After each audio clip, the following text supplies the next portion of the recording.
Hi, Steve. Thank you. I do have a bit of a loaded question for you since we are about to begin the Q&A.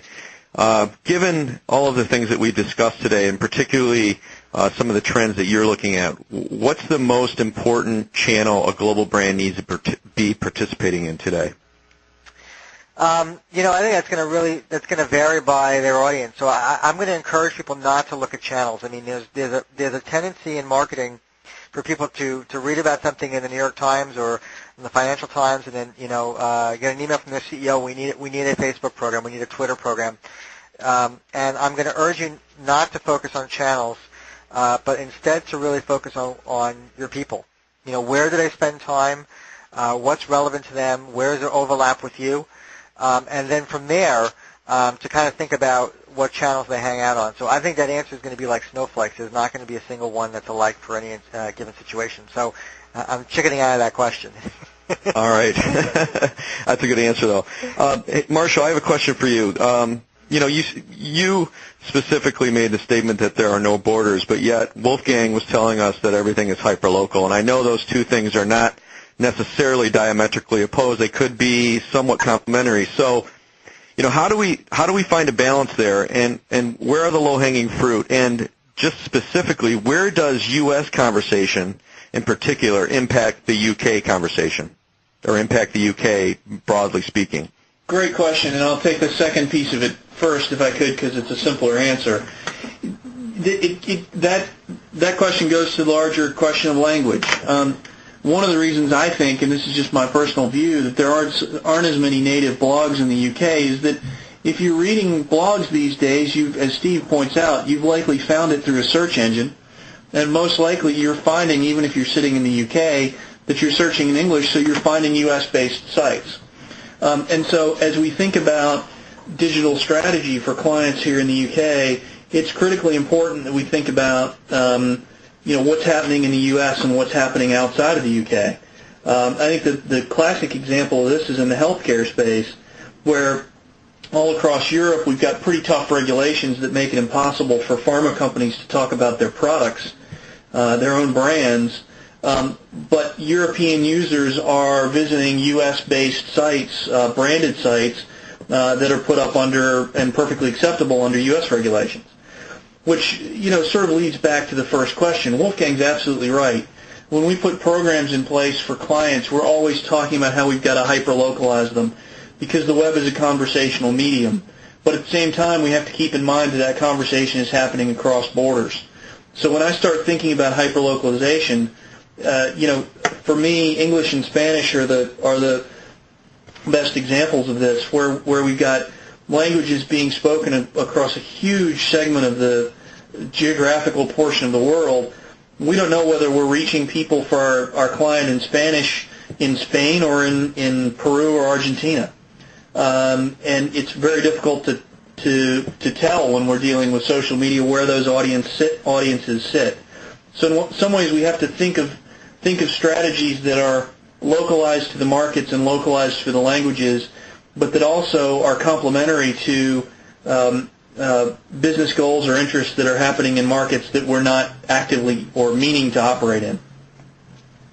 Along those same lines, Wolfgang, do you feel that there's any sort of approach to social media that could work on a pan-European basis, or does it absolutely have to be hyperlocal?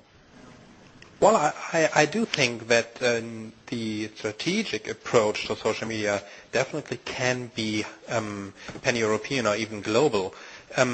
But the execution and the let's say platform of choice needs to be locally chosen, especially when it comes to the small languages. So French, German. Sorry for the French and German guys here, but they are small languages on a global when we look to them globally.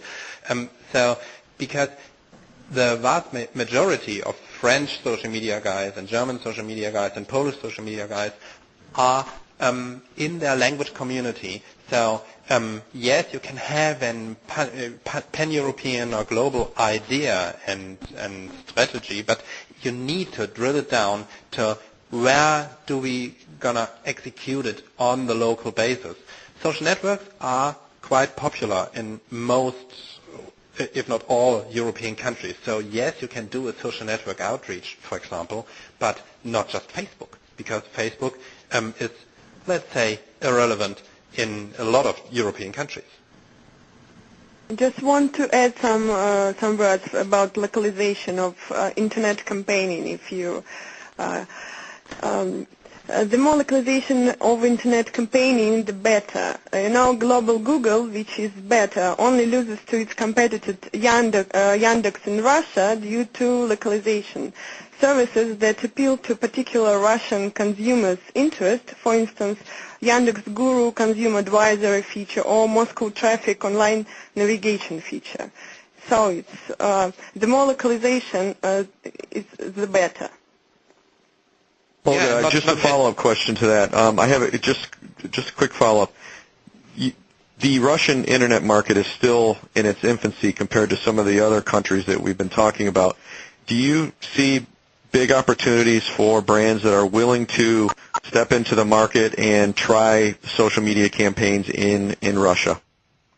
Now what every client has to know entering the Russian online market, or don't be scared to do business in Russia. Russian consumers and business communities steadily westernized. Despite of political tensions with the West, our economy is rapidly integrating into the world market. And if you are going to come to Russian online market or already present here, try to use at least several independent information sources and communications tools, as your people here sometimes follow their fears or even own interests rather than the company strategy. For instance, concerning Starbucks, Starbucks coming to Russia has extremely good prospects and opportunities and consumer high loyalty even before it came here. And concerning Citibank Russia is on the contrary, has far worse reputation than its parent company, risky financial business, aggressive PR campaigns, and so on. I think we've spent a lot of time talking about localization and language today, and I think nowhere else is it more complicated than in the Asia-Pacific region. John, can you talk a little bit about how you can possibly begin to overcome those challenges in your region?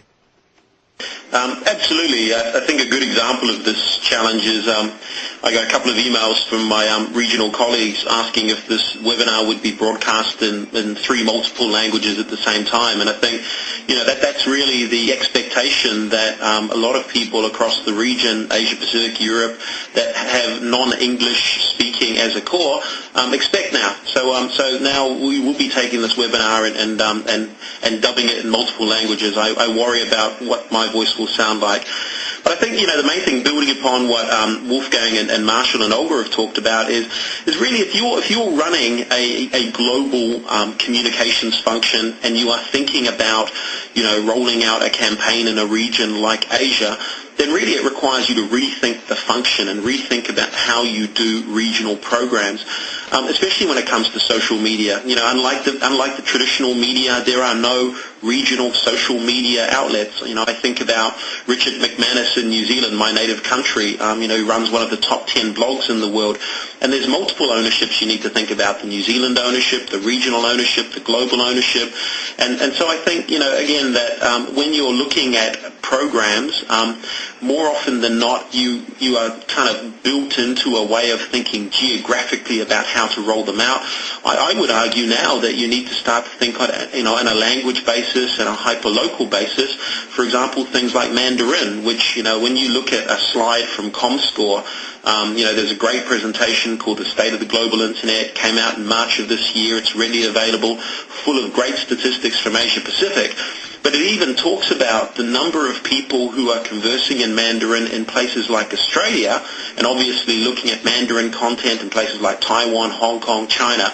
So, I think this is more about the change that communications practitioners and functions need to go through in thinking about how to develop content in a language basis. And it's the conversation we have with our clients every day.